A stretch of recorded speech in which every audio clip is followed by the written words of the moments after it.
Rien n'est impossible à celui qui croit, mesdames et messieurs. Nous devons croire à qui devons-nous faire confiance, mais c'est à ce Dieu qui est le créateur des cieux et de la terre, le Dieu qui a tout créé. Lui-même, il s'est révélé à Abraham comme étant le Tout-Puissant. Et c'est ce Dieu Tout-Puissant que nous vous amenons encore dans ce programme pour parler de lui, rien que de lui, pour élever encore le nom de notre Seigneur et Sauveur Jésus-Christ. Avec lui, rien n'est impossible. Même si le monde vous dit c'est fini, tant que Dieu n'a pas dit que c'est fini, continuez à croire, continuez à espérer, gardez la tête haute, mesdames et messieurs, car le Dieu que nous servons est vivant. À toutes et à tous, shalom et bienvenue encore dans ce nouveau numéro de Ta Grandeur, où la grande équipe de Ta Grandeur et moi, nous sommes vraiment bénis. On ne sait pas, Ta Grandeur bientôt va totaliser 10 ans.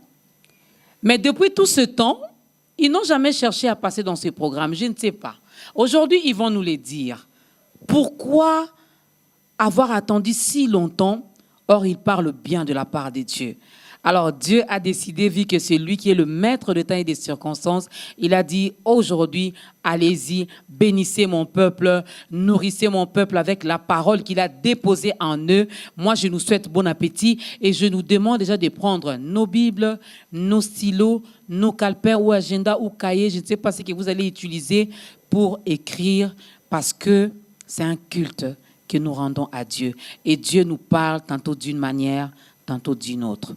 Voilà qu'aujourd'hui, il va encore utiliser ce programme comme un canal pour nous faire du bien. Il s'agit donc du couple, j'allais dire Soumbela. Si je dis seulement Soumbela, vous allez confondre, n'est-ce pas? Ben, c'est la grande famille Soumbela, au fait. Alors, nous recevons le pasteur Grace Soumbela, qui n'est pas venu seul. Il est accompagné de sa charmante épouse, maman Rachel Soumbela Moukeba. Voilà, je n'ai pas massacré son nom.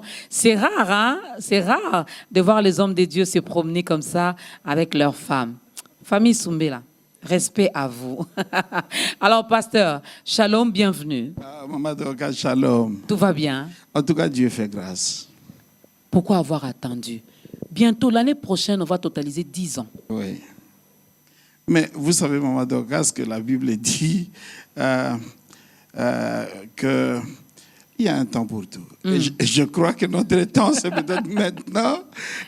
Dieu avait programmé et aligné ces excellents serviteurs qui nous ont précédés. Voilà. Aujourd'hui, peut-être qu'il a décidé que Maman Dorcas nous reçoive. Et c'est avec bonheur que nous sommes là. Est-ce qu'on peut acclamer ce Dieu? Hein, le Dieu de rencontre. Il sait bien organiser les choses. Alors, à côté du pasteur Grace Soumbela, il y a maman Rachel Soumbela qui est donc son épouse.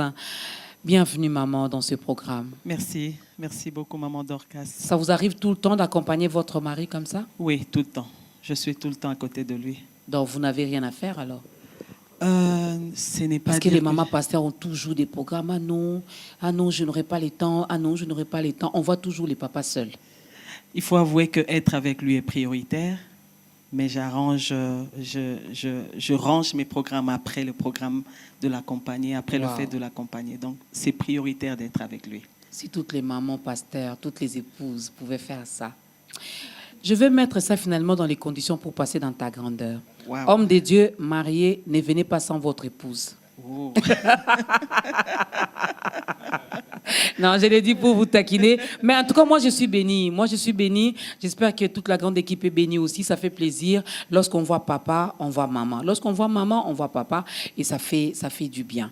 Vraiment, nous sommes bénis. Même vous n'êtes pas tombés du ciel. Vous avez une histoire avec le Seigneur. Naturellement, oui. Elle date de quand, cette grande histoire d'amour? Ouf, il faut dire que c'est depuis 1984 que j'ai cru au Seigneur Jésus-Christ comme mon Seigneur Sauveur. Et puis voilà, en 1986, il a plu au Seigneur de m'appeler à le servir. En 1989, j'ai répondu à cet appel. En 1997, j'ai été ordonné pasteur. C'est ce que je suis. Jusqu'aujourd'hui. Oui. Comment ça s'est passé cette rencontre? Qui vous a parlé de Jésus? D'abord, ce fut un de mes professeurs. J'étais encore aux humanités à l'époque. Et il faut dire que je l'ai suivi, j'ai suivi ce qu'il me disait, j'ai exécuté ce qu'il me disait par respect, parce que c'était mon enseignant. Mais une année après, un collègue de classe va m'amener à leur groupe de prière. Et là, ils vont me parler d'une manière beaucoup plus précise de l'engagement que je devais avoir avec le Christ.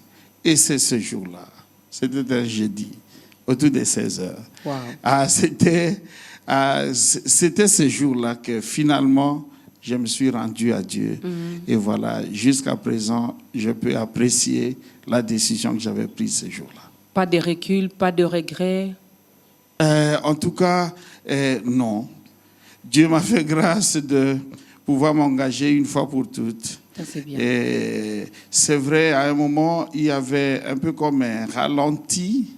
Je n'avais pas quitté la voie du Seigneur, mais je n'étais pas aussi engagé que ça. Ça m'a pris à peu près 2 ans. Mais en 86, je me suis réengagé totalement et là, les choses ont marché. Jusqu'aujourd'hui. Est-ce qu'on peut acclamer le Seigneur pour les témoignages du pasteur Grace Soumbela? Maman Rachel, épouse du pasteur, oui, chrétienne, née de nouveau. Comment ça s'est passé, cette rencontre personnelle avec Jésus?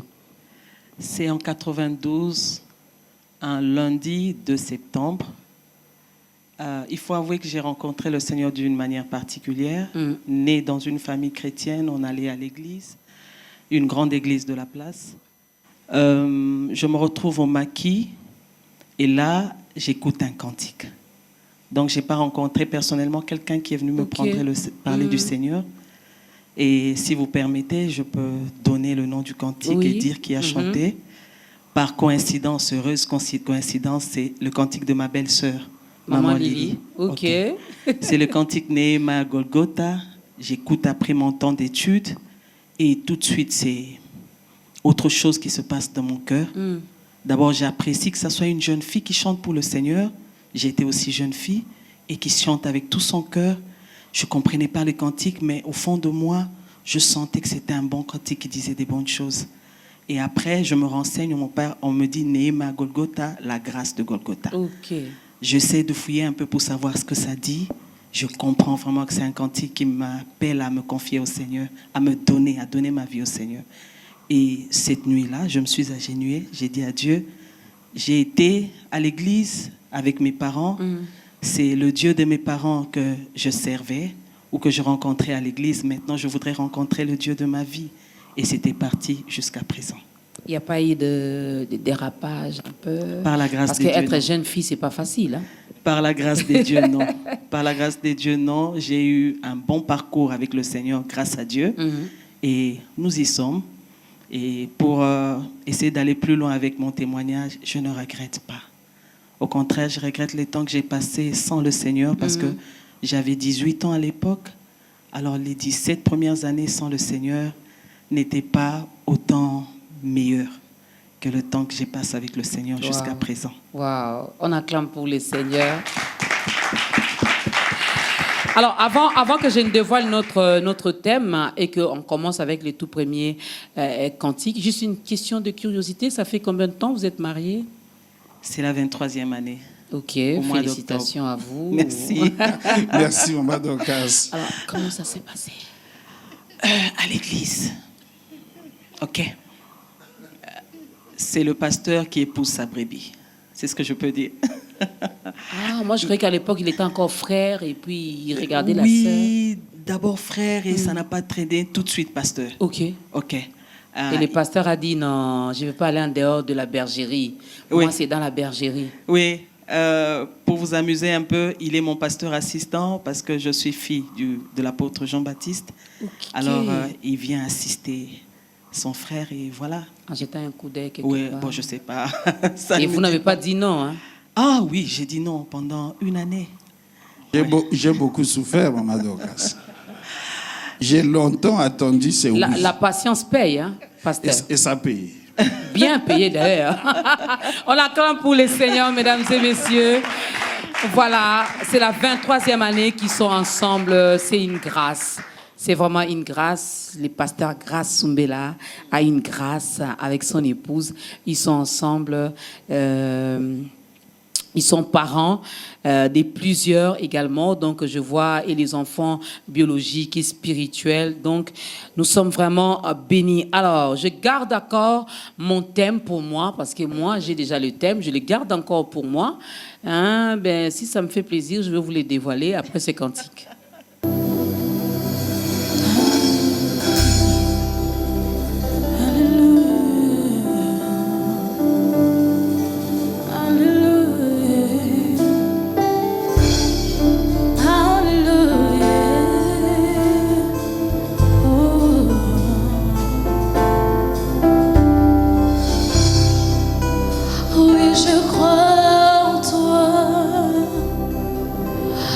Je crois en toi, tu es le Dieu de miracles. Oh, oui, je crois en toi, oui, je crois en toi. Tu es le Dieu de miracles.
Changer ton amour pour moi.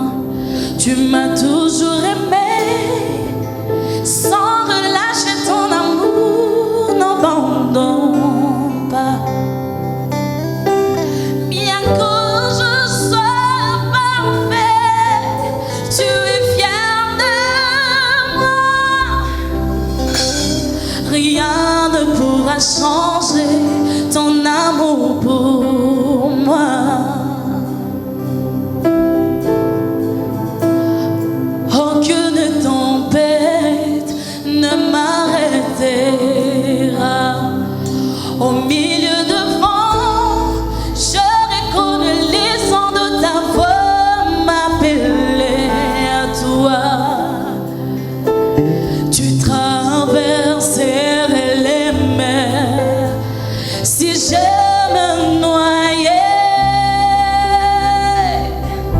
rien ne t'empêcherait de me protéger. J'irai, je le côtoie. Oh, j'irai,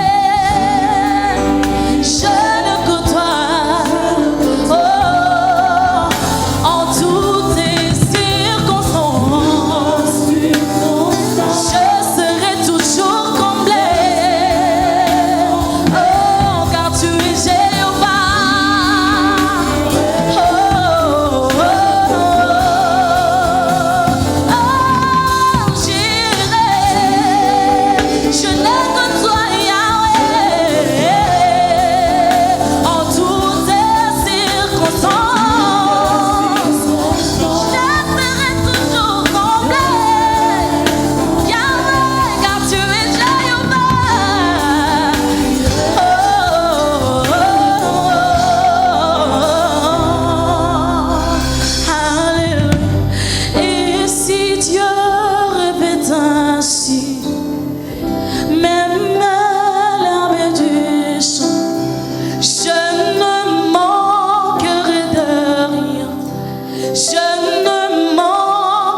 n'avons que toi, nous n'avons que lui. En tout cas, vous avez vu que votre vie, rien ne marche, tout simplement parce que vous traînez encore de l'autre côté. Voilà une très belle occasion qui se présente. Le couple pastoral va vous aider lorsque le moment sera venu pour que vous puissiez faire votre entrée dans la grande famille des enfants de Dieu. En tout cas, ici, tout va bien. Avec Jésus, tout va bien. On veut bien aborder un thème qui demande également beaucoup de choses, hein, qui demande, lorsque je dis beaucoup de choses, je vois beaucoup plus la foi. Quand on a la foi en Dieu, rien n'est impossible, n'est-ce pas? Alors, notre thème d'aujourd'hui, c'est une question. Et cette question, nous la trouvons dans la Bible, dans les Saintes Écritures. Nous sommes dans Ézéchiel, chapitre 37, les versets 3. Les lecteurs de la Bible vont se retrouver avec ce passage biblique. Ces eaux pourront-ils revivre? Peuvent-ils revivre? C'est la question que nous nous posons. Dieu l'a posée à son serviteur. Aujourd'hui, je ne sais pas pourquoi le couple pastoral veut bien que cette question soit encore posée. Ils vont nous le dire. Pasteur Grace Soumbela, pourquoi, qu'est-ce qui vous motive à nous parler de ce thème? Vous savez ce qui se passe dans ce texte de Ézéchiel 37 est tout à fait... parfois, quand je réfléchis, je dis, est-ce que Dieu est ironique ou simplement méthodique? Parce que le prophète était assis, je ne sais pas où il était, et c'est Dieu qui prend l'initiative de venir le prendre.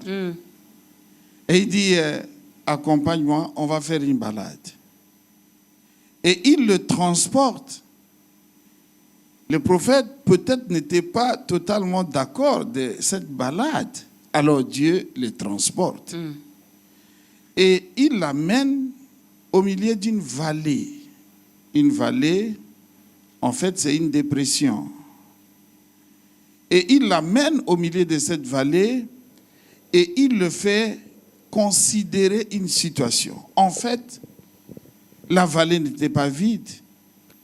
La vallée était remplie, mais elle était particulièrement remplie des ossements desséchés, très desséchés.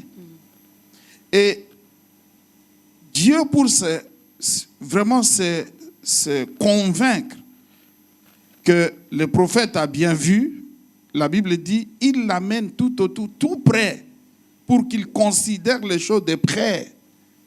Et il regarde et il considère, il se rend compte que c'était des os, des êtres humains, et qui étaient totalement secs. Alors Dieu va lui poser la question, tel que tu as vu ces os, pourront-ils revivre? Et Maman Dorcas, aujourd'hui, je ne voudrais pas que la question soit posée, je voudrais plutôt que l'affirmation soit posée. Yeah. C'est comme ça que je dis, ces eaux pourront revivre. Dieu amène donc son serviteur, c'est un prophète. Et il le considère. Vous savez, notre Dieu est un Dieu omniscient. Il connaît tout. Et il n'appartient pas à celui qui connaît tout de poser des questions parce qu'il connaît. Il a déjà toutes les réponses. Ah, voilà. Alors, c'est comme ça que je dis, est-ce que c'est une ironie? Mais ce n'est pas une ironie. Dieu est très méthodique. Alors, il amène le prophète pour que le prophète considère et qu'il soulève dans les cœurs de ce prophète les questions qui, en fait, caractérisent tous les humains de son temps. Il veut que l'on ne passe pas une telle question sous silence, mais qu'on la pose. Et je voudrais peut-être, avant d'aller loin, dire, c'est un conseil que je donne à tout lecteur de la Bible. Dieu, ce n'est pas dans sa nature de poser des questions. Okay. Mais si quelque part dans la Bible, Dieu pose une question, la question mérite d'être posée. Et il faut pas juste lire et passer. Il faut vraiment s'arrêter, essayer de savoir pourquoi Dieu veut que cette question soit posée. Alors, donc, ici, je voudrais peut-être juste en introduction dire que pour bien des personnes, la vie est un problème. Et en tant que problème, plus d'une personne ne vit qu'avec des questions. Et Dieu amène le prophète à considérer cette question principale de la vie de tout le monde. Y a-t-il une possibilité dans ce que je vois? Et c'est la question de Dieu, peuvent-ils revivre? Donc, reste-t-il encore des possibilités, après tout ce qui s'est passé là, que quelque chose arrive encore? Et Dieu, il veut que le prophète se pose cette question et que le prophète essaye de lui répondre. Alors le prophète, est-ce qu'il est malin ou il est sage? Et il dit, et c'est toi qui es Dieu, c'est toi qui sais. Et ici, je voudrais dire, à l'école, ce sont les enseignants qui nous apportent de la matière. Mais il vient toujours un temps où l'enseignant se tait et il vous pose des questions. Et quand vous arrivez à ce point-là, vous savez que vous êtes soit à une interrogation, soit à un examen. Je crois que ce jour-là, Dieu avait placé le prophète sous un examen. Il voulait savoir si le prophète allait réussir. Et le prophète, il a très bien négocié sa réponse. Il dit, en tout cas, entre nous deux, celui qui doit poser des questions, c'est moi. Et celui à qui appartient des réponses, c'est toi. Est-ce que ces eaux peuvent revivre? Dieu a des réponses là où nous n'avons que des questions. Ok. Voilà. Maman Rachel, avec les explications du pasteur, je peux dire que dans notre thème, ces eaux, puisque le pasteur dit que là, nous confirmons, c'est une affirmation, ces eaux peuvent revivre. Là-dedans, je sens déjà un peu un message d'espoir, un message de consolation. Qu'est-ce que vous avez constaté pour nous apporter ce message? Nous pleurons beaucoup, nous nous plaignons beaucoup, nous nous posons beaucoup de questions. En apportant ce message, nous avons constaté ceci, que là où le monde, où l'humain peut dire chaos, là où l'humain peut dire désespoir, là où un humain peut dire c'est fini, il y a encore une possibilité en Dieu pour que les choses soient autrement. Dieu est un Dieu qui résout les impossibles de nos vies. J'aime bien ce que l'ange peut dire de la part de Dieu à Marie, car rien n'est impossible à Dieu. En fait, si l'impossible est quelque chose, l'impossible n'est rien pour Dieu. Amen. Merci. L'impossible n'est rien pour Dieu. Ah, Ézéchiel, à qui Dieu a posé la question. Alors, s'il faudra peut-être essayer de ramener cela à notre époque, certainement, quelqu'un dira, mais non, nous, on n'a pas vu les ossements desséchés. Hein. C'était à l'étang de l'époque d'Ézéchiel, où Dieu l'a amené finalement dans cette vallée et tout. Mais ces ossements desséchés, Pasteur Grace, s'il faudra le ramener dans la situation actuelle, sur le plan mondial, nous pouvons les comparer à quoi? Ah, Maman Doka, très belle question. Je voudrais d'abord dire que notre vie est nouvelle, mais la vie est vieille. Expliquez-nous. C'est-à-dire que c'est nous qui sommes d'hier. Mais en tout cas, l'humanité n'a pas commencé avec nous. Il y a beaucoup de gens qui nous ont précédés sur le chemin de la vie, qui ont vécu la vie sous toutes ses faces, sous toutes ses coutures. Et l'histoire de ces gens, ce qu'ils ont vécu, peut nous inspirer. Ok. Et ce qui arrive là, la situation que Dieu essaye d'affronter avec le prophète ici, c'est une situation extrêmement difficile.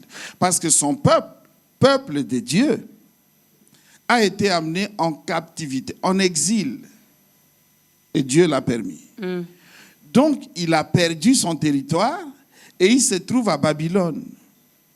Il est là, sous l'autorité d'un autre peuple. Et ça faisait longtemps que la situation prévalait. Donc, ils ont passé beaucoup de temps dans cette situation-là. Et les peuples commençaient à perdre espoir. Au début, quand on les avait déportés, ils se disaient, bon, Dieu est vivant, il va nous ramener dans notre terre. Et puis, la situation s'enlisait et ça s'enlisait. Et des générations commençaient à passer, des pères sont morts, et puis des fils sont nés. Et on a l'impression que Dieu lui-même avait abandonné son peuple et avait abandonné son pays. Alors Dieu, et c'est ce que représentent ces ossements complètement secs. Parce que les ossements, c'est quoi? En fait, les os, tels que je suis là, vous ne verrez pas mes os. Non. Mais quand vous ne rencontrez plus que les os, c'est que la mort est passée, et puis le temps s'est écoulé, et puis voilà, comme les os ne se dissipent pas, ne disparaissent pas, du coup, eh bien, ils résistent encore à l'épreuve du temps, et c'était vraiment les restes. Mais ces restes montraient que la mort a eu lieu, et vous savez que humainement, quand la mort survient, il n'y a plus lieu d'espérer. Non. Alors, c'est dans ces conditions que Dieu, il revient vers son peuple, il défie même son serviteur, le prophète, va dire à ses peuples que moi, je suis vivant, je les ramènerai sur son territoire. Et c'est toute l'allégorie de ces textes qui parlent des situations terribles qui peuvent arriver à une vie, des situations qui ne nous permettent même plus d'espérer.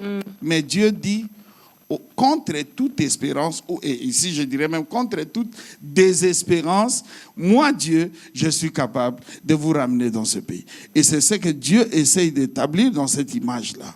Donc chacun de nous passe par des temps. On m'a parlé de l'histoire d'une dame qui s'est séparée de son mari pendant 12 ans. Monsieur est parti. Il a même trouvé une autre femme. Il a fondé une autre famille. Et chaque fois qu'elle allait prier, Dieu lui disait, attends. Et 12 ans après, monsieur est revenu de lui-même à la maison.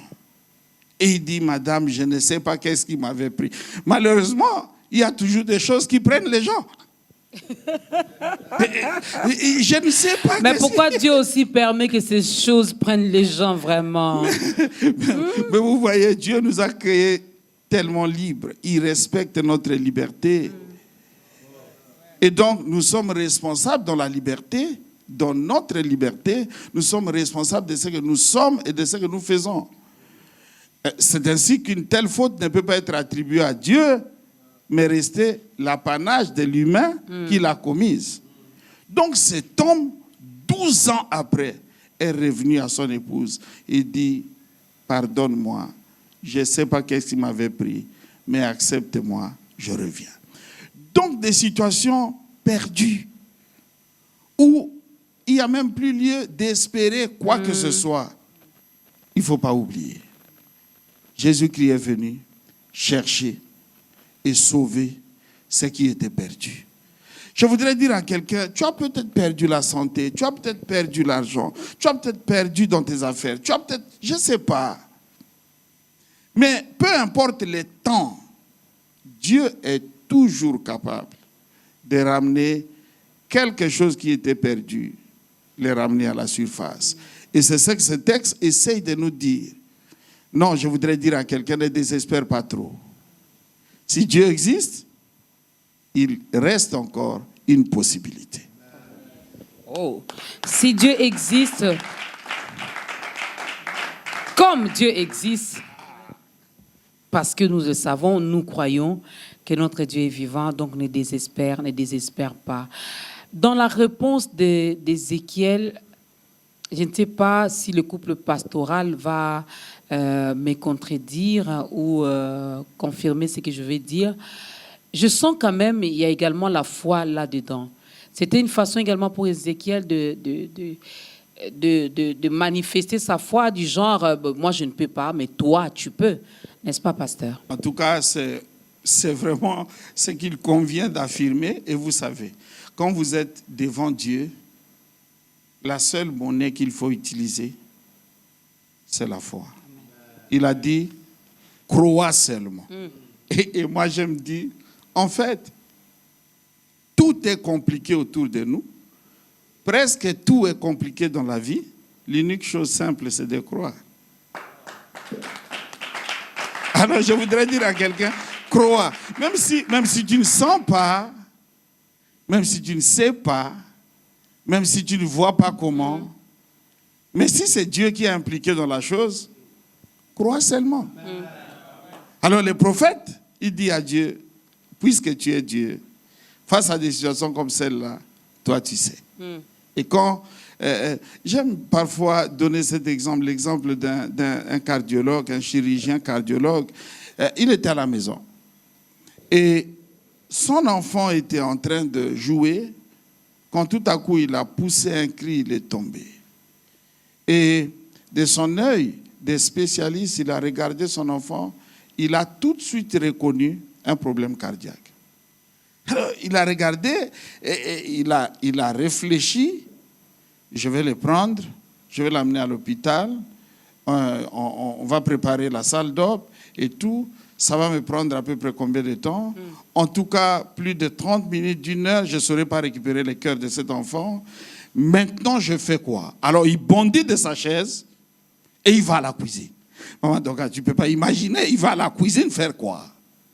Mais alors, il cherche un couteau, il prend le couteau et il sort avec.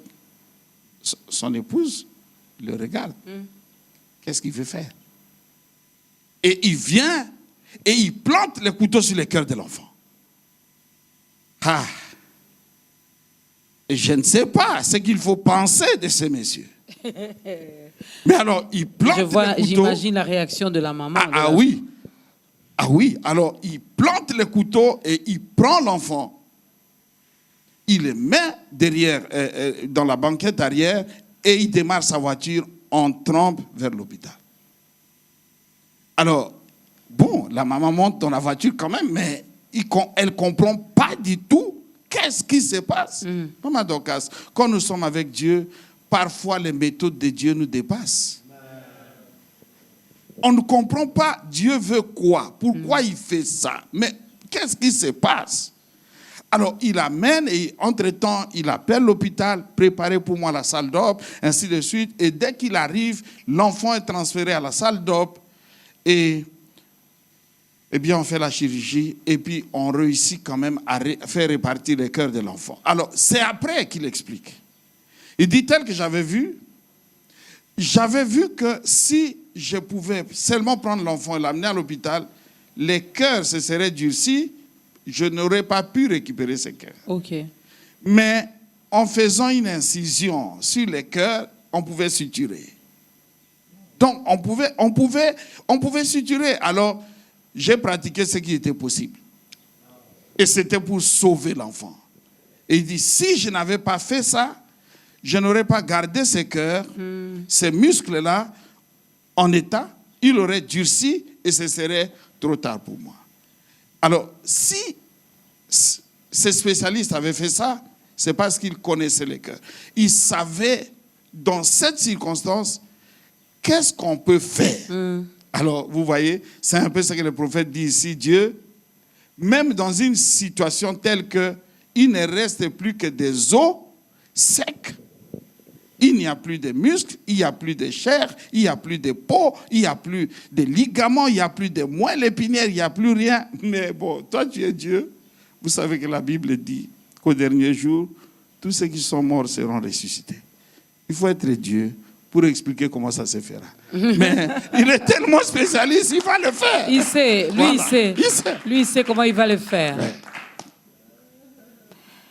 Les ossements desséchés, ça peut être un cas de maladie, comme vous venez de le dire.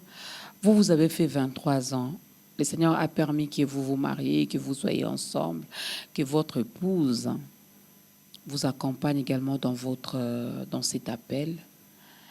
Il y en a qui sont dans le couple, peut-être 30 ans, 35 ans, 40 ans, autant d'années, ils n'ont pas d'enfants.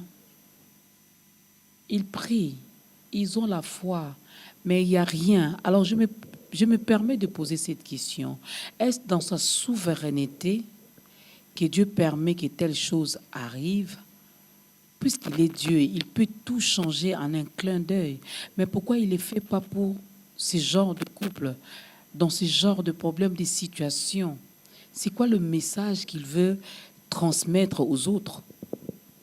Je voudrais ici établir peut-être la première solution à cette équation des impossibles. Les choses ne sont pas impossibles parce qu'elles sont impossibles. Les choses ne sont pas difficiles parce qu'elles sont trop difficiles. Mais parfois, les choses sont difficiles, encore impossibles, parce que le temps n'est pas encore là.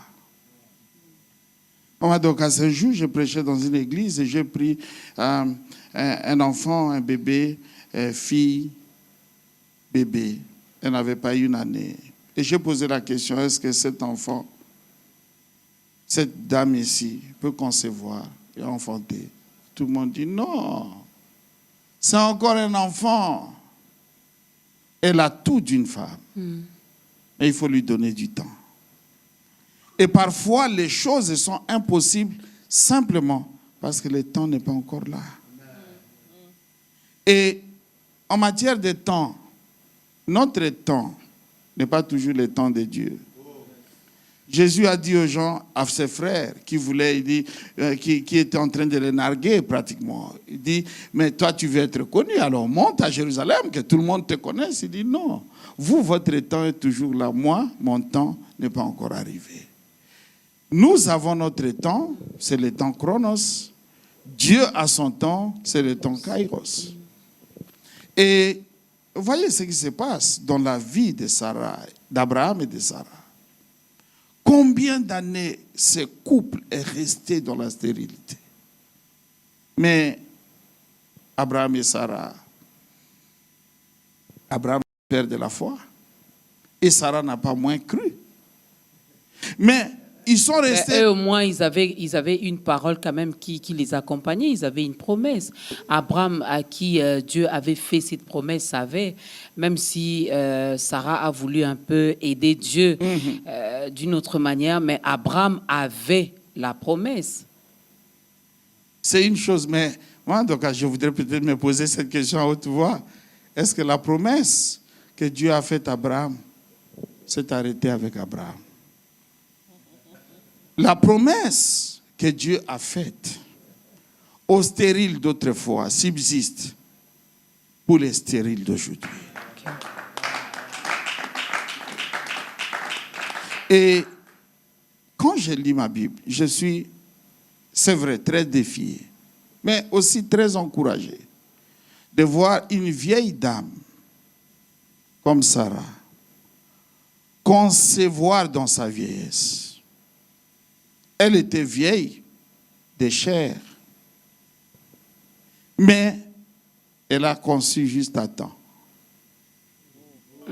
Elle a conçu à 89 ans. Et là, la Bible dit, l'Éternel se souvint de Sarah.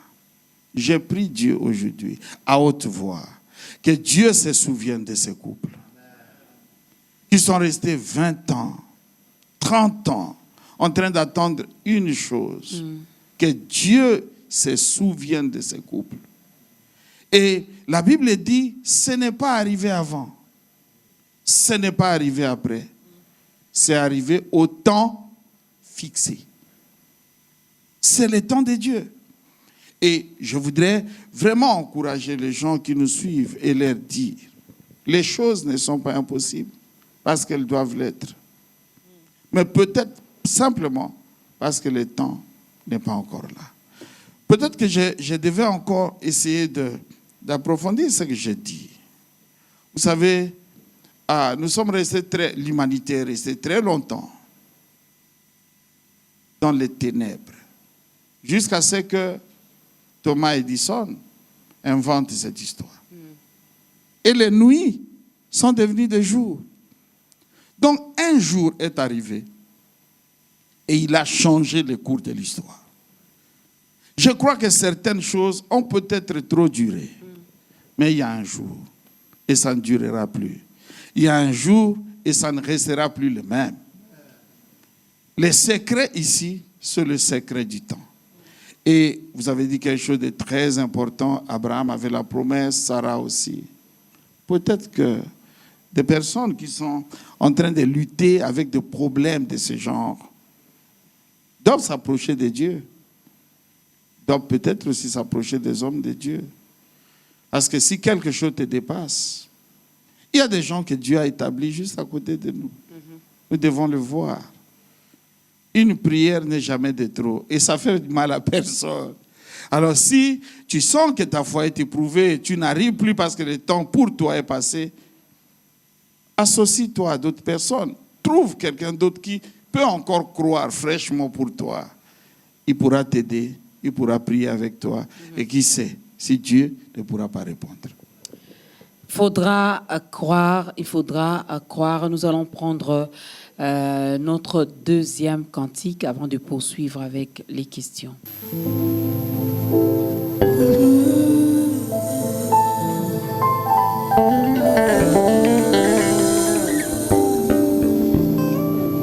Si l'âme se déchaîne, si le vent souffle fort, si là-bas que t'entraîne, ne pas peur de la mort. Si là-bas que t'entraîne, ne pas peur de la mort.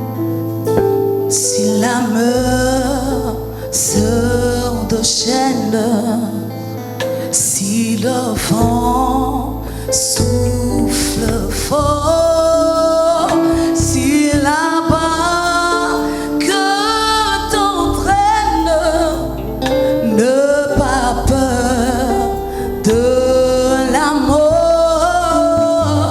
Si là-bas que t'entraîne, ne pas peur de la mort. Il n'a pas dit que tu coulerais, il n'a pas dit que tu sombrerais, il a dit allons de l'autre bord, allons de l'autre bord. Yeah.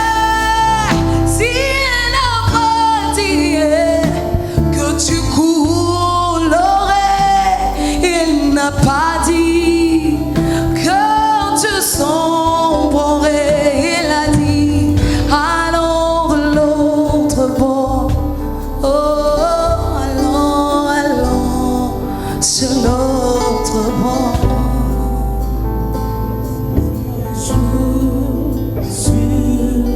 Si un jour sur ta route tu rencontres le mal, croise en Jésus, il t'aime, il te donne le salut. Croise en Jésus, il t'aime. Oh, encore une fois, si un jour sur ta tu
qu'il n'a pas dit les derniers mots, continue quoi? C'est qu'il a dit et reste accro à ça, car la Bible nous dit que Dieu est fidèle. Il n'est pas le Fils de l'homme pour mentir ni pour se repentir. Alors lorsque nous croyons, ce qu'il nous a promis finira par arriver. Maman Rachel, comment doit être l'attitude finalement d'un enfant de Dieu, d'un chrétien, d'une chrétienne qui attend l'accomplissement? Parce que si j'essaie un peu de me faire un dessin, je vois un peu ces ossements qui étaient vraiment desséchés. Donc il n'y avait plus d'espoir. Ça nous arrive. Les gens nous regardent et disent pour Maman Dorcas, c'est fini. Pour telle personne, c'est fini. Ah, l'âge est avancé. Ah, lui là, il ne va plus travailler. Lui là, en tout cas, soit il nous a embêté. Comment doit être l'attitude de celle ou de celui qui attend l'accomplissement des promesses de Dieu dans sa vie? Je crois que tout enfant de Dieu doit apprendre à faire ces différences entre la réalité et la vérité. Ce qu'on voit, le chaos qu'on voit, c'est juste la réalité devant nous. Mais la vérité se trouve dans la bouche de Dieu. Amen. Alors l'attitude que tout enfant de Dieu doit avoir, c'est de s'accrocher à la vérité que Dieu a dite par rapport à sa situation. J'aime, si maman tu permets, Allez-y. j'ai eu la grâce de passer sur le banc de l'école. J'ai eu un prof qui nous a parlé, nous parlant de la méthode, nous a défini la méthode comme ceci. Il a dit, la méthode, c'est le chemin après l'avoir suivi. En fait, la méthode ne s'explique pas avant. Okay. C'est après avoir passé un chemin qu'en regardant en arrière comme sur un rétroviseur, qu'on se rend compte de chemins par lesquels on est passé, on définit la méthode que Dieu a utilisée. Je crois que tout enfant de Dieu doit considérer la réalité en face de lui comme le chemin par lequel le Seigneur lui fait passer pour arriver là où il doit arriver. Donc, il y a à faire la part des choses sur la réalité qu'on voit et la vérité qui sort de la bouche de Dieu. En fin de compte, c'est ce que Dieu a dit qui va se réaliser. Parce que la Bible nous dit, c'est lui qui dit un mot et la chose arrive. Et j'aime aussi, une chose que j'ai appris de mon pasteur, c'est que quand Dieu dit, la chose est là. Mais, et Dieu dit ce qui est. Parce que le Seigneur dit, si la chose n'était pas, je ne vous l'aurais pas dit. Donc quand il dit, c'est que c'est. Parce que la chose existe parce que la déjà. chose est là. Et même au cas où la chose ne serait pas. Mais du moment où Dieu dit, la chose peut se créer parce que Dieu a dit. Donc un enfant de Dieu doit s'accrocher à ce que Dieu a dit, la vérité qui sort de la bouche de Dieu. Et des fois, ça arrive aussi à Dieu finalement de garder silence. En ce moment-là, on fait quoi? Ça fait partie de la méthode. Le monde nous apprend que quelquefois, quand c'est sérieux dans le travail, on écrit silence. On travaille. Donc, quand il y a silence, ce n'est pas dire qu'il n'y a rien qui se fait. Au contraire, quand il y a silence, c'est qu'il y a des grandes réalisations. Dieu est très occupé. Il est très occupé à chercher, à trouver ou à fabriquer ou à créer. Pour moi ou pour les autres, parce qu'on est si nombreux aussi. Hein. Non, pour celui pour qui Dieu garde silence. Okay. En fait, Job peut dire dans une de ses complaintes que quand j'ai cherché à parler, j'ai obscurci les voix de Dieu. Par moments, le silence dérange Dieu alors qu'il est concentré. Alors qu'en cherchant à parler, à interroger Dieu, à le sortir de son silence pour qu'il nous donne des explications, ça retarde ce que Dieu a à faire. Ok. Alors nous n'obscurcissons pas les voix de Dieu en cherchant à des tout fois, moment. On doit garder silence. Il garde silence, gardons silence avec lui. Et ce qu'il fait dans ce silence se manifestera un jour et ça sera glorieux. C'est pas facile, hein, Pasteur Grace. Du tout. Mais Maman Dorcas, je voudrais dire une chose, c'est que ça fait quand même plusieurs fois que j'ai lu comme ça ma Bible. J'ai jamais trouvé un verset qui dit que la vie sera facile. Mais j'ai plutôt trouvé que Dieu a vraiment dit, et à plusieurs reprises, je serai avec toi. Donc, quelles que soient les difficultés dans lesquelles nous sommes, Dieu est avec nous. Et il y a une chose que j'ai trouvée dans la parole de Dieu, pour revenir sur le silence de Dieu, c'est que si Dieu a déjà dit une chose, il a établi une vérité. Dieu n'a pas peur du contraire. La vérité est tellement vraie que Dieu laisse ça affronter et les temps et les circonstances. OK. Et c'est vraiment après les temps et les circonstances que vous allez vous rendre compte que ce que Dieu vous avait dit est vrai. Parce que la vérité finira par se vérifier et tout le monde verra que ce qui avait été dit n'était pas un mensonge. C'est comme ça que Dieu, il est calme quand il donne sa promesse. Il est calme quand il établit sa vérité. Il sait qu'il pleuve, que des nuits viennent, que le soleil s'élève. La vérité est têtue et elle finira par se vérifier. C'est comme ça que la bonne attitude, quel que soit ce à quoi tu fais face, la bonne attitude, c'est de dire Dieu existe, il ne me mentira pas. Il n'a pas menti à Sarah, il n'a pas menti à Anne, il n'a pas menti à Joseph, il n'a pas menti à Daniel, il ne te mentira pas. C'est facile pour vous, hein? Vous êtes pasteur. Maman Dorcas, vous savez, pour nous les bandits, c'est compliqué. Je voudrais vous dire une chose. C'est que les pasteurs n'est pas exempt des réalités les pasteurs auxquelles... aussi vivent des difficultés. Ah ben oui, mais un jour j'ai dit à Dieu, tu sais, si moi j'étais Dieu, je ne te ferais pas ce que tu me fais. Donc c'est juste pour dire que Dieu il est tellement juste qu'il ne nous exempte pas. Vous voyez, si tu es fils de Dieu, eh bien Dieu pose un examen, tu vas suer à cet examen comme tous les autres. Vous voyez, il te laissera passer cet examen parce que Dieu, il ne traite pas avec les tricheurs. Et donc, nous, en tant que pasteurs, nous passons par la même voie. Bon, faisons un peu, je vais le dire comme ça, nous allons aider les téléspectateurs à comprendre. Je suis quand même votre bouche autorisée, hein, mes téléspectateurs. Faisons un peu un examen. L'examen qu'on fait passer au frère Jean, Oui. qui est chômeur, Oui. ne sera pas le même examen pour le pasteur Grace Soumbela qui travaille. Oui. Oui. L'examen qu'on fait passer à la sœur Mireille, qui a un mari alcoolique, Oui. qui, lorsqu'il rentre à la maison, il a toujours ses mains là sur sa femme. Oui. Ne pas le même examen que l'Éternel va passer à maman Rachel. Oui. Maman Rachel, il y a sa longango, si on Oui. doit le dire comme Oui. ça. À sa longanzala. Pasteur grâce à Melaranete. Mais ce qui reste Donc, vrai- les niveaux diffèrent, Oui, pasteur. oui, oui, peut-être, Maman Dorcas, mais vous savez, quand nous étions à l'école primaire, nous avons connu des examens de l'école primaire. C'était difficile quand on était là. Peut-être que quand tu arrives aux humanités, tu regardes les examens de l'école primaire, tu dis, mais ça, c'est quoi ça? Quand j'aide mon fils à faire les devoirs, je rigole, je dis... ben, Tu vois, mais quand toi-même tu étais dans la situation, c'était Transpirer. très difficile. Alors, un examen reste un examen. Ok.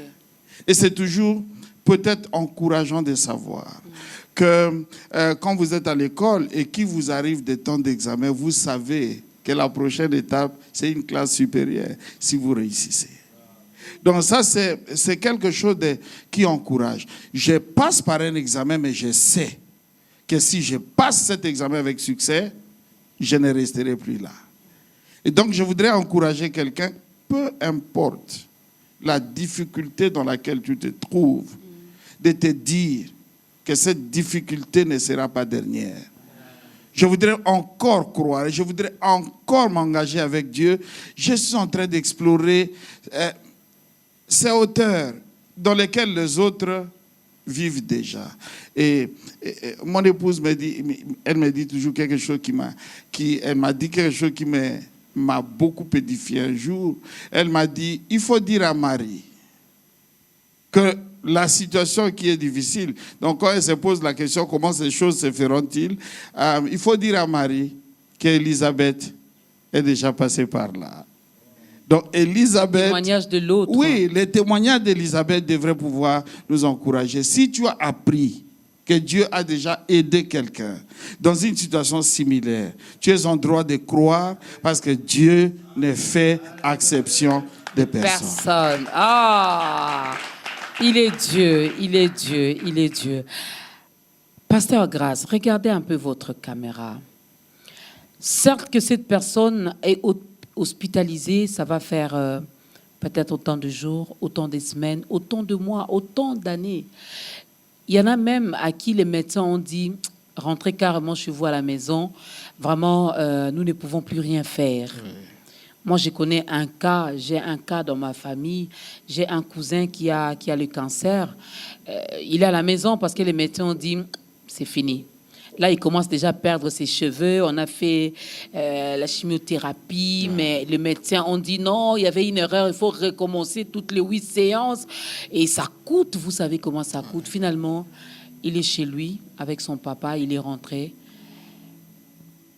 Je ne sais pas qu'est-ce qui se passe au-dedans de lui, mais avec le message que vous nous apportez aujourd'hui, pouvez-vous regarder cette caméra?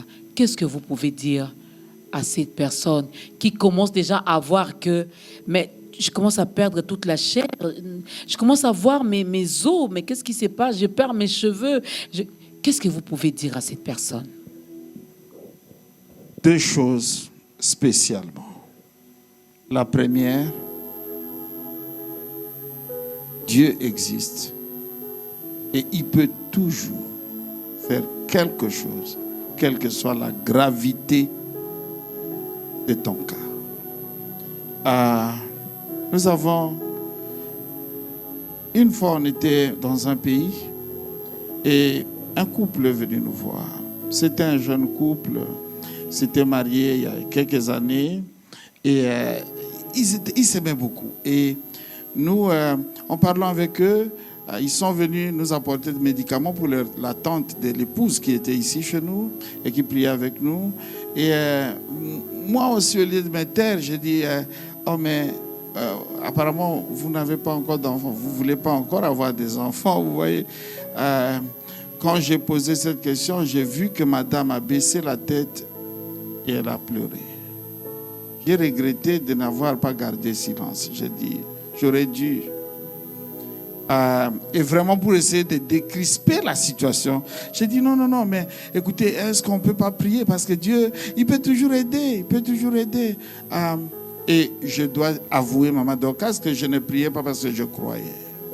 J'ai prié parce que je voulais décrisper la situation, un peu l'atmosphère. Alors, on était debout, ils étaient sur le point de partir, et nous nous sommes tenus la main dans la main. On a dit juste un mot à Dieu. Et 2 mois sont passés, et ils vont nous appeler pour nous dire, madame est grosse de 2 mois.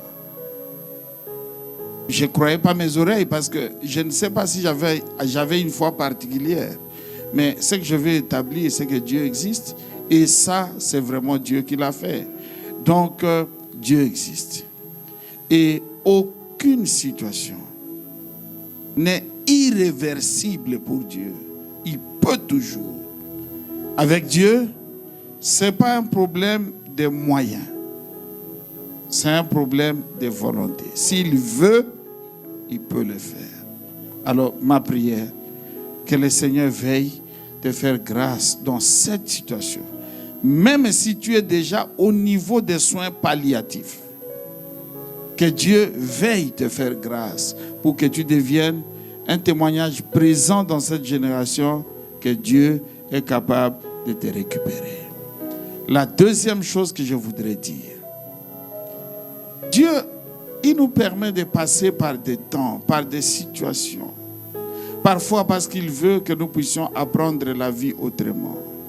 Et parfois c'est difficile de savoir pourquoi moi je suis ici, je suis peut-être en bonne santé, et toi tu es là sur un lit d'hôpital. Non, Dieu n'est pas injuste. Mais si Dieu permet que tu passes par ce temps, il y a peut-être des leçons de vie que Dieu veut te donner. Mais la plus grande leçon que la maladie, la souffrance nous apporte, ou les plus grandes leçons, les plus grands enseignements, c'est que premièrement, nous ne sommes pas maîtres de nos souffles. Et que peut-être quand on passe par des temps comme ça, il faut s'arrêter et dire, si je n'ai pas encore arrangé avec Dieu, il faut que j'arrange avec lui. Il faut que j'essaye de donner à Dieu de la place dans ma vie. Et ça, c'est pour moi, ça c'est très important. Ça c'est très important. Parce qu'on ne peut pas continuer sa vie comme si on s'est créé soi-même, on s'est formé soi-même. Et la vie qu'on vit, c'est seulement la force de nos projets, de notre science et des choses comme ça. Mes amis, c'est Dieu qui donne la vie et cette vie a un but. Peut-être que si tu passes par des temps de si grandes épreuves, que tu t'arrêtes et que tu dises à Dieu, peut-être que je dois arranger avec toi, viens et prends ta place dans ma vie. Voilà à peu près ce que je pourrais dire. Puisque vous avez le micro, vous allez continuer toujours à aider également finalement ceux qui ont compris. Ils veulent arranger avec Dieu. Ils sont restés longtemps de l'autre côté. Ils ont compris que sans la vérité qui est Jésus-Christ, comme lui-même a dit, il est le chemin, la vie et la vérité, il n'y aura pas de changement dans leur vie. Ils veulent maintenant entrer dans cette grande famille des enfants de Dieu. Pasteur Grace Soumbela, en regardant votre caméra, aider ces personnes avec l'appel au salut. Dieu nous a tellement aimés. Je me demande toujours si c'était moi et que je n'ai qu'un fils unique. Probablement pour rien au monde, j'aurais accepté de le donner en sacrifice pour quelqu'un. Mais Dieu a pris son fils unique. Il a accepté de le voir mourir sur la croix. C'était la preuve de son amour envers nous. Comment pouvons-nous répondre à un tel amour aujourd'hui? Je crois qu'il a donné sa vie. Nous avons simplement besoin de croire à son sacrifice, de croire que ses souffrances, il ne les a pas méritées, mais c'est pour notre bien. Que sa mort, ce n'était pas pour lui, mais c'est pour que nous puissions vivre. Et aujourd'hui, faire la chose la plus simple, dire cette prière.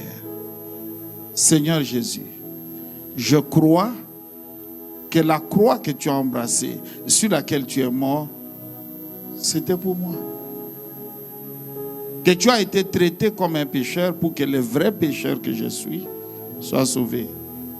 Alors aujourd'hui, je ne veux plus continuer ma vie telle que je la menais, telle que je pensais. Je voudrais la remettre entre tes mains. Et surtout, je voudrais t'inviter à venir dans mon cœur et t'accepter dans ma vie cette fois-ci comme mon Seigneur et comme mon Sauveur. Je veux connaître ce que sont l'amour de Dieu et son plan merveilleux pour moi. Je veux que tu sois avec moi. Je veux que je vive désormais pour toi. Si telle a été la prière de ton cœur, merci de l'avoir fait. Et sois assuré aujourd'hui que tu n'es plus seul. Jésus-Christ est avec toi. Que Dieu te bénisse. Jésus-Christ est avec toi, que Dieu te bénisse. On se permet même de te tutoyer parce qu'on sait que nous sommes désormais frères et sœurs et que nous sommes de la même famille et que Dieu est notre Père. Jésus-Christ reste et demeure notre Seigneur et Sauveur. Il est notre Yaya. Il prend bien soin de nous. Alors, si tu n'as pas une église d'attache, il y a le numéro de ta grandeur qui est affiché au bas de l'écran. On pourra toutefois vous orienter vers une église où on ne prêche, on ne vous prêchera que Jésus-Christ. Pas on vous donnera de l'eau, lavez-vous 8 fois par jour, seulement la tête, pas les pieds, que les pieds ne touchent pas l'eau. Non, non, non. Jésus le matin, Jésus à midi, Jésus le soir. Mais sinon, l'église Pierre Vivante est là aussi. Le pasteur va en parler, il va nous donner l'adresse, le programme. Comment ça se passe? Bien, l'église Pierre Vivante, c'est une bonne église. Nous sommes à Lemba, sur l'arrêt Kiimbi, avenue Bypass. C'est vraiment la référence. L'avenue de l'église, c'est l'avenue Kalala, numéro 32. C'est vraiment non loin de Bypass. C'est la deuxième avenue à partir de Kiimbi, en allant vers Matete. Et c'est un endroit à ne pas se perdre. Posez la question, l'église Piva, tout le monde vous montrera. Et nous serons heureux de pouvoir vous recevoir. Vous recevez quel jour? C'est quoi le programme de l'église? Le pasteur reçoit le mardi et le vendredi à partir de 15h au bureau de l'église, qui est non loin de l'église d'ailleurs. Et donc vous arrivez à l'église, on vous indiquera le bureau. Et nos cultes, c'est mercredi à partir de 17h30 et vendredi 17h30. Le dimanche, nous avons 2 cultes de 7h à 9h30, de 7h à 9h, je voulais dire, et de 9h30 à 11h30. Voilà le programme de l'église. Le numéro de contact? Vous avez le 0429 444 93 93 et puis 62. Voilà, donc si vous êtes en dehors de la République démocratique du Congo, n'oubliez pas de mettre les plus 243, c'est notre code. Alors, maman Rachel, qu'est-ce qu'on peut retenir? C'est la télé, tout est chronométré, on arrive déjà à la fin. Qu'est-ce que vous pouvez dire à une femme? Moi, j'aime bien la femme. Wow. Qu'est-ce que vous pouvez dire à une femme qui nous regarde? Qu'est-ce que vous pouvez dire à une jeune fille qui nous regarde en ce moment, avec tout ce qui se passe dans le monde? La plupart des jeunes filles sont abandonnées à elles-mêmes. Il y en a qui se livrent également à n'importe quoi parce qu'on ne veut pas attendre les temps de Dieu. Or ici, vous avez insisté également sur les temps, les kairos. Ce que je peux dire à une femme, à une jeune fille qui m'écoute, je voudrais d'abord préciser que je crois que je m'adresse à une fille et à une femme vivante. Parce que ce n'est pas aux morts qu'on donne ce message. Alors si vraiment elles sont vivantes, elles doivent considérer ce capital vie comme un capital important. Elles peuvent avoir tout perdu, mais tant qu'elles peuvent encore avoir le souffle de vie, elles doivent se mettre en tête. Elles peuvent se mettre en tête que rien n'est encore fini. Parce que je crois que la restauration est sur le chemin d'une femme, la restauration est sur le chemin d'une jeune fille. Nous avons parlé des ossements desséchés. La Bible n'arrête pas cette histoire. Là, on dit que c'est une grande armée. Donc, une grande armée qui est venue, sortie de ces ossements desséchés. Donc, la restauration est sur le chemin d'une femme qui m'écoute, d'une jeune fille qui vient d'une situation chaotique. Et je crois que la restauration devra travailler sur le reste que nous avons.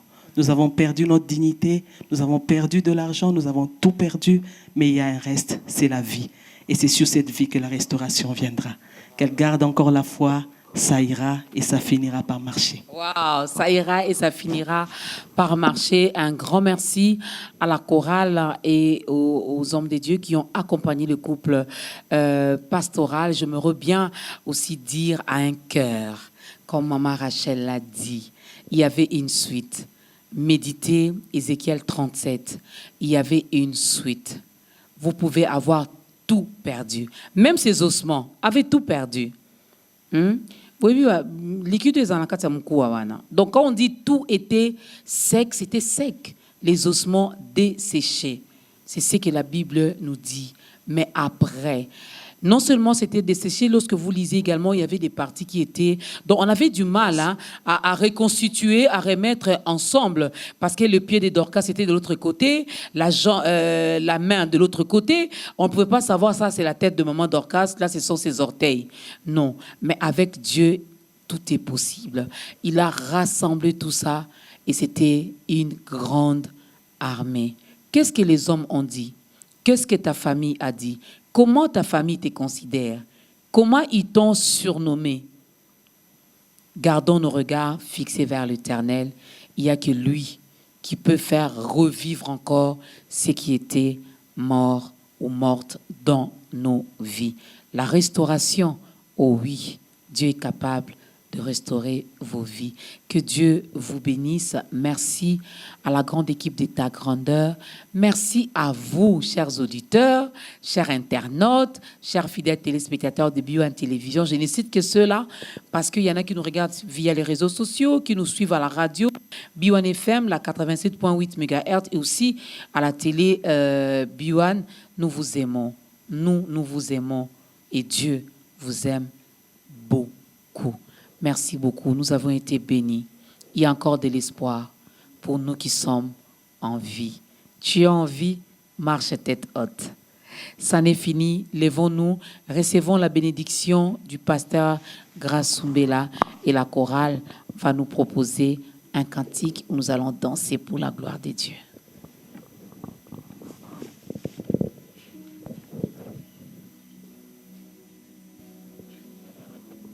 On va donc prier. Seigneur notre Dieu, nous voulons célébrer ton nom pour ce temps que nous avons passé en ta présence.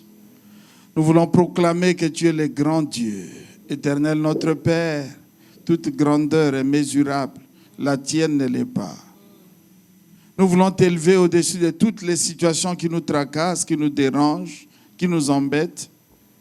Et aujourd'hui, invoquer le nom de Jésus-Christ sur les défis, éternel Dieu, qui abattent les cœurs, qui plongent dans le désespoir. Et on appelait à ton salut pour ce peuple qui nous suit. Oui, que l'Éternel tourne sa face vers vous et qu'il vous accorde sa paix.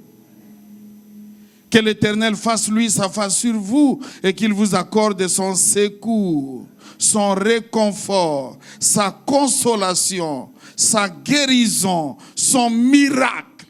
Et que vous soyez les prochains témoins que l'impossible est possible. Que le difficile peut se résoudre. Que l'inattendu peut arriver. Que cela vous arrive.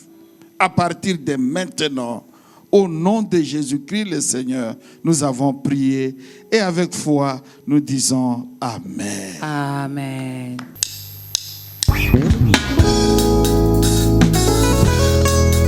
Est-ce que quelqu'un peut célébrer Dieu avec nous de partout où nous suivez? Le Dieu de toute possibilité.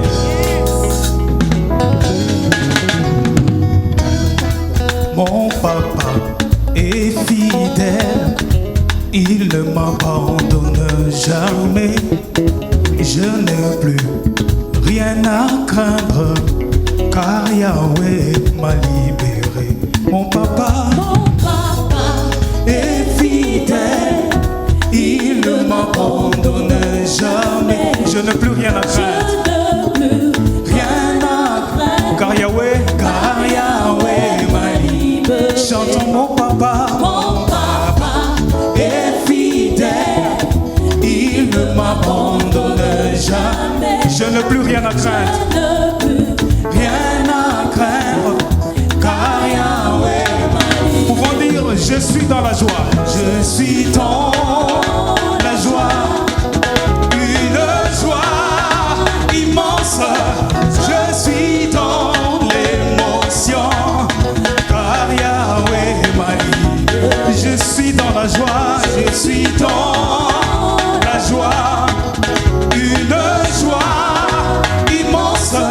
Je suis dans l'émotion, car Yahweh. Est-ce que vous pouvez pousser des cris de joie?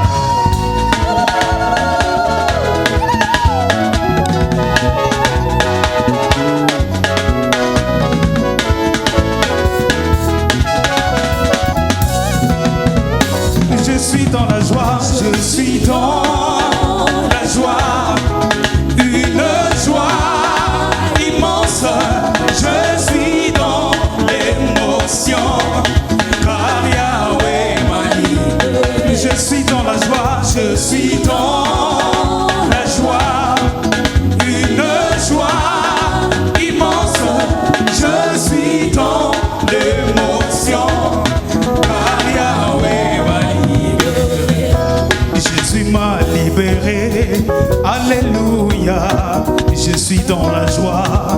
Alléluia. Jésus m'a libéré. Alléluia. Je suis dans la joie. Alléluia. Il a payé ma dette à Golgotha. Il m'a racheté. Alléluia. Jésus m'a libéré. Alléluia. Je suis dans la joie. Alléluia. Alléluia. Louons Jésus. Le roi de rois. Le roi de rois. Le Seigneur de seigneurs. Alléluia. Gloire à Jésus. Le roi de rois. Le roi de rois. Le Seigneur de seigneurs. Alléluia. Louons à Jésus. Le roi